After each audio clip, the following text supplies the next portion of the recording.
నా కాలు ఫ్రాక్చర్ అవ్వడం వల్ల నేను అసలు నడవలేకపోతున్నాను. సో లెగిస్తున్న వాష్రూమ్కి వెళ్దామని నా వాకర్ ఎక్కడ ఉంది. మా చిన్నాడు చూడండి చూసేసి నా వాకర్ తీసుకొచ్చేస్తున్నాడు.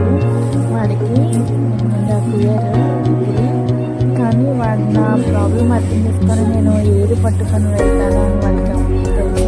వాళ్ళు నాకు తీసుకొచ్చి వాకర్ ఇస్తున్నారు.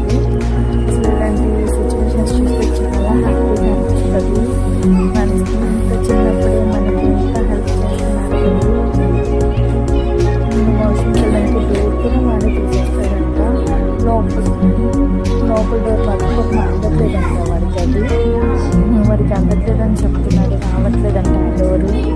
కానీ ఇంత చిన్న వయసులో నాకు ఇంత హెల్ప్ చేస్తున్నాడు. నాకు చాలా హ్యాపీగా అనిపించింది. అసలు నా కాలు పెయిన్ కన్నా వీడు చేసేది చూస్తే చాలా హ్యాపీ అనిపించింది.